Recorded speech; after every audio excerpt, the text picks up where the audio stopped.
Hi everyone, this is doctor Shikha Gupta from दिवा hospital and IVF centre. आज मैं आपको थोड़ी इन्फॉर्मेशन आर्टिफिशियल लेबर पेन्स के बारे में देने वाली हूँ।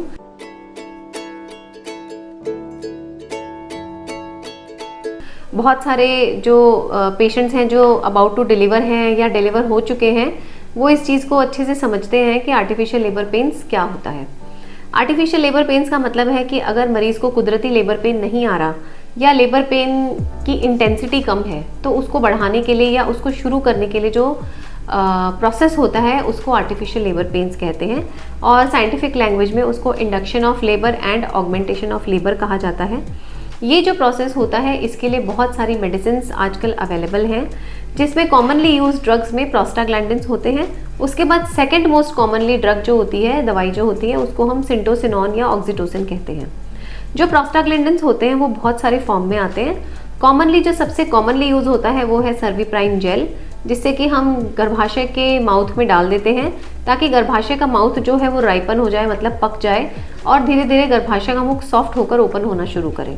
उसके बाद आती है मीजोप्रोस्टॉल। मीजोप्रोस्टॉल जो ड्रग होती है वो डिलीवरी के लिए 25 या 50 की डोज में यूज़ होती है, जिससे हम यूट्रस का माउथ खोलने के लिए या पेन बढ़ाने के लिए यूज़ करते हैं। And third and the last is प्रोपेस मैश। एक मैश आती है, एक जाली आती है, एक टेप आती है, जिसको हम पेशेंट की वजाइना में रख देते हैं, स्पेशली उन केसेस में जिनमें नॉर्मल डिलीवरी की संभावना या गर्भाशय का मुख खुलने की संभावना कम लगती है। And last but not the list is oxytocin या सिंटोसिनॉन। ये वो हार्मोन है जो नेचुरल है, और यही वाला हार्मोन जो है ये नेचुरली ब्रेन में से निकलता है, जिससे कि कुदरती लेबर पेन्स आते हैं।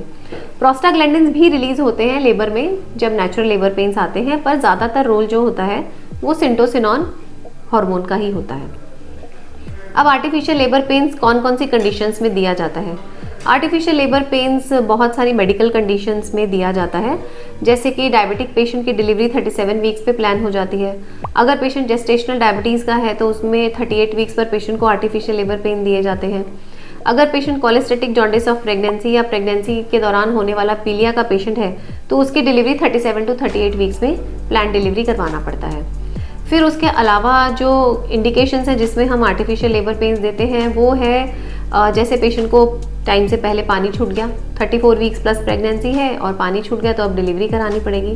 तो इस तरह के पेशेंट्स को फिर हम इंजेक्शन के द्वारा या उसको जो मेडिसिन हैं वो मुंह के द्वारा देके और उसको लेबर पेन स्टार्ट करते हैं।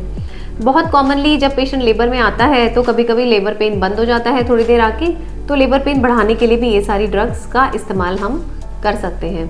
उसके अलावा जो कॉमन कंडीशन है जिसके अंदर आर्टिफिशियल लेबर पेन्स प्रेफर करे जाते हैं वो है हाइपरटेंशन। ब्लड प्रेशर के पेशेंट जो होते हैं उनको 37 to 38 वीक्स पे, या इन केस अगर उनका ब्लड प्रेशर अनकंट्रोल हो जाता है तो फिर हम ये दवाइयाँ आर्टिफिशियल लेबर पेन्स इंड्यूस करने के लिए पेशेंट को देते हैं। अब ये आर्टिफिशियल लेबर पेन्स का प्रोसेस कैसे होता है? आर्टिफिशियल लेबर पेन्स की जो दवाइयाँ हैं वो जनरली मुंह के द्वारा, इंजेक्शन के द्वारा, जीभ के नीचे, पॉटी के रास्ते या वजाइना के रास्ते हम पेशेंट को रखते हैं। ये सब चीज़ें कि कौन से रास्ते से पेशेंट को दवाइयाँ देनी है ये पेशेंट की मेडिकल कंडीशन और उसकी स्थिति के हिसाब से नक्की किया जाता है। जनरली ये मेडिसिन 4 से 6 घंटे में रिपीट करी जाती हैं। जब ये मेडिसिन देने के बाद 4 से 6 घंटे में हमें कोई रिस्पॉन्स अगर लगता है कि नहीं मिल पाया है तो फिर हम सेकेंड ड्रग रिपीट करते हैं।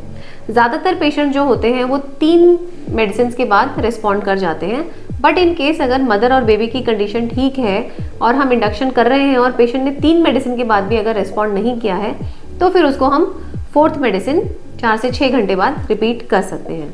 तो इस तरह का प्रोसेस, अगर मैटरनल और फीटल कंडीशन ठीक है और पेशेंट में पेशेंस है तो फिर हम इवन समटाइम्स इंडक्शन का प्रोसेस 24, 36 या इवन 48 आवर्स भी कंटिन्यू कर सकते हैं। बट इन केस अगर हमने पेशेंट को 3 मेडिसिन दे दी या 4 मेडिसिन दे दी और पेशेंट को कोई रिस्पॉन्स नहीं आ रहा है, तब हम पेशेंट से एक बार डिस्कशन कर लेते हैं कि भाई इतना 3-4 दवाइयाँ देने के बाद आपका माउथ नहीं खुला है या लेबर पेन स्टार्ट नहीं हुए हैं, तो फिर व्हाट डू यू वांट, आप क्या करना चाहते हैं? अगर आप और देर वेट करना चाहते हैं तो हम फर्दर इंडक्शन करते हैं या सिंपली वेट करते हैं। और अगर पेशेंट कहता है कि नहीं मैम बहुत सारा ट्राई कर लिया, 36 आवर्स हो गए, कोशिश बहुत कर ली, अब नहीं हो पा रहा है, तो फिर आप सिजेरियन कर दीजिए। तो I think that is justified. अगर 24 से 36 घंटे में भी पेशेंट को अगर रिस्पॉन्स नहीं मिलता है तो one should opt for caesarean section, because even अगर मोर मेडिसिन भी देंगे तो भी पेशेंट को कोई एडवांटेज नहीं होने वाला। उसके अलावा बार बार इंड्यूसिंग एजेंट्स देने से पेशेंट को स्पेशली मदर को कॉम्प्लिकेशंस या बहुत ज़्यादा ब्लीडिंग होने की एक संभावना भी होती है। तो आर्टिफिशियल लेबर पेन्स अगर अपन देखें तो वो इन सब कंडीशंस में बहुत इंपॉर्टेंट है, क्योंकि अगर हम इस तरह की प्रेगनेंसीज को आगे खींचते हैं तो उसमें मदर या बेबी किसी ना किसी को रिस्क होता है। आर्टिफिशियल लेबर पेन एक बहुत ही मॉनिटर्ड लेबर होता है, जिसमें पेशेंट हॉस्पिटल में एडमिट होता है और उसमें मदर और बेबी की पूरी मॉनिटरिंग करी जाती है और सेफ्टी प्रोफाइल का ध्यान रखा जाता है। तो ये हुआ आर्टिफिशियल लेबर पेन्स के बारे में। तो आर्टिफिशियल लेबर पेन्स अगर आपके डॉक्टर आपको एडवाइस करते हैं तो ये बिल्कुल जस्टिफाइड है, बिकॉज उसका एक रीज़न है, because it assures safety of the mother and baby. Thank you.